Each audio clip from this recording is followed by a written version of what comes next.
برای درست کردن چخرتمه گیلانی اول دو طرف مرغمون رو داخل روغن داغ کمی سرخ میکنیم و وقتی خودش رو گرفت به همراه آب جوش و زردچوبه و دارچین و نمک میگذاریم که خوب بپزه.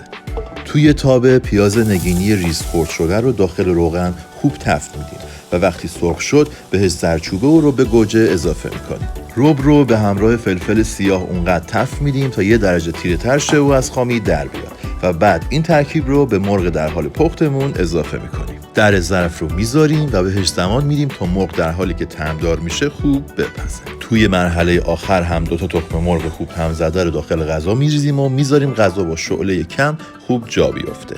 شما هم تو این فرصت دوبار بزن رو صفحه و این پست رو لایک کن.